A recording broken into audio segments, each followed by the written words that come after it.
Selamat siang, Sunlove. Seperti yang sudah Mami janjikan di vlog sebelumnya, Mami akan kasih edukasi tentang kesehatan gigi. Nah, tapi di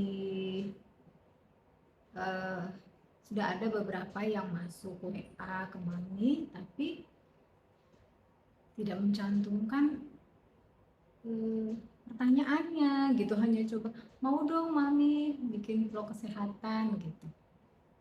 Nah, jadi Mami bingung mau ngomongin apa ya. Gini aja ya. Kali ini Mami mau membahas pertanyaan-pertanyaan seputar yang sering muncul di klinik gitu ya. Oke. Apa ya? Oh gini.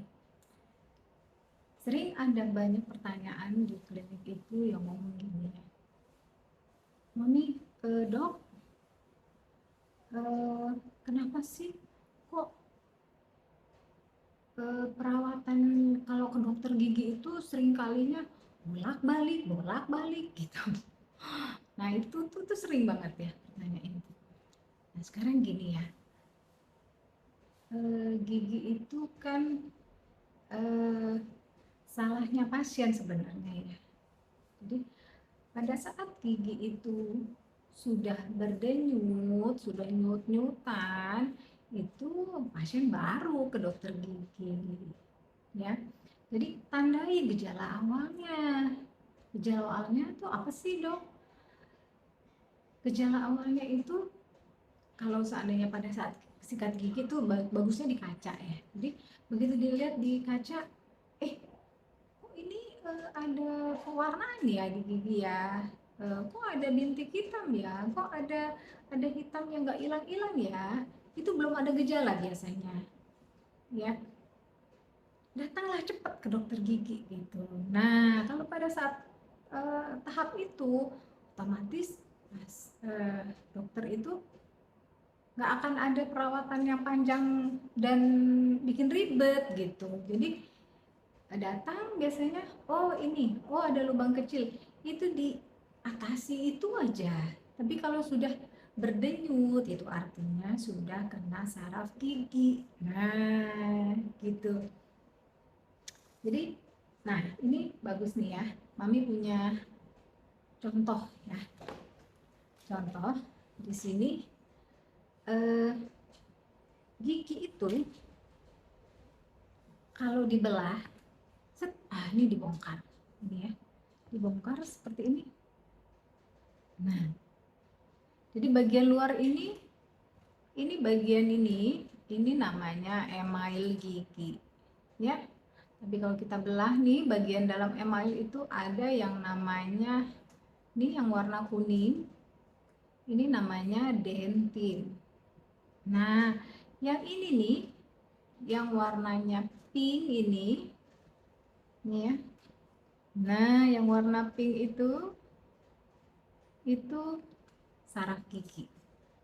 Nah, jadi email ini tuh bagian terkeras dari gigi. Bagian terkeras. Jadi ibaratnya kalau rumah pagernya. Nah, pagernya. Jadi saat si pagar ini udah runtuh pertahanannya, ya gitu. Jadi usahakan eh, karies atau lubang itu baru sampai email itu pasti perawatannya simple. Lain halnya kalau sudah sampai ke dentin, apalagi sudah mendekati saraf gigi, itu keluhannya pasti udah lanjut ya, udah berdenyut-denyut atau sudah bernanah, ya otomatis panjang, perawatannya panjang ya. Nah jadi pada saat eh, karies itu, lubang itu baru dimasuk ke gigi, itu atasilah dengan cepat. Terus ada lagi nih pertanyaannya, Dok, kenapa sih karies gigi itu terjadi? Kenapa karies gigi itu bisa terjadi? Kenapa? Karies gigi terjadi karena adanya plak. Apa itu plak? contoh konkretnya ya, pada saat Sunslove bangun pagi, malamnya jangan sikat gigi nih, malamnya jangan sikat gigi ya, malamnya jangan sikat gigi. Pagi-pagi coba ke depan kaca, itu dikerok. Nah itu yang putih-putih seperti tepung basah itu namanya plak gigi. Nah plak gigi yang menempel di gigi dengan campur tangan bakteri. Ada bakteri di mulut dok? Ada. Jadi di mulut itu bukan karena bakteri itu masuk terus pada orang yang sehat tidak masuk bakteri, bukan. Bakteri itu adalah flora normal di dalam rongga mulut, ya. Flora normal artinya memang wajar, memang ada bakteri di dalam rongga mulut kita. Jadi itu kata orang Sunda mungkin bilangnya wayahna, nah gitu. Memang udah ada bakteri itu ada di dalam rongga mulut. Nah dengan adanya plak, wah kesenangan itu si bakteri itu kesenangan di dalam plak itu, senang dia ada bergula-gula dan bertepung, itu senang banget. Nah dengan bantuan ludah juga akhirnya si plak ini membuat suasana di lingkungan gigi itu menjadi asam. Dan asam inilah yang membuat porositas atau mikroporosity di dalam gigi itu, sehingga gigi itu berlubang halus-halus. Itu awalnya gitu. Makin lama Sunslove misalnya jorok ya, terus aja sering aja ada di situ plak, males sikat gigi. Ya lubangnya itu namanya tadinya ini terus udah mikroporosity kayak tembok. Kalau ada porosity kan harus di cat ini ya, cat supaya nahan air ya. Nah itu sama. Jadi kalau misalnya dalam tahap itu udah mulai ngilu, itu dilapis. Ada bahan pelapisnya di dokter gigi ya, itu mungkin mengatasi. Tapi kalau enggak, pasiennya jorok, lama-lama itu akan makin besar lubangnya, makin besar. Namanya ada mikroporosity tadi terjadi. Jadi akan terbentuk lagi lubangnya itu makin dalam. Akhirnya seperti mana ya?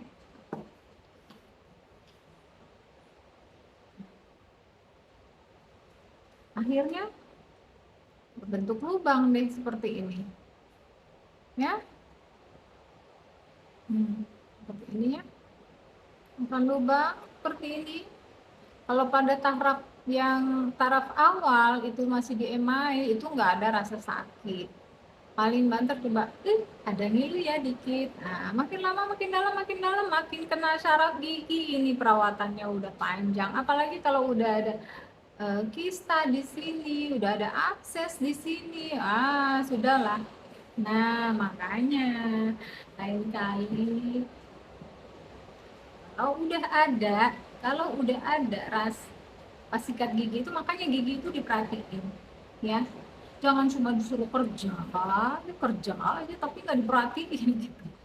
Pada saat kita sikat gigi terus ada tanda hitam yang nggak hilang-hilang, ada defek hitam yang nggak hilang-hilang, itu udah mulai deh ke dokter gigi ya. Agak berisik ya karena hujan di luar. Nah, saya rasa sekian dulu vlog kali ini. Next kita sambung lagi dengan pertanyaan yang biasa timbul di dalam klinik. Nanti Mami akan bahas. Oke? Assalamualaikum warahmatullahi wabarakatuh. Selamat siang. Sunslove. Jangan lupa di subscribe ya Sunlove. Bye.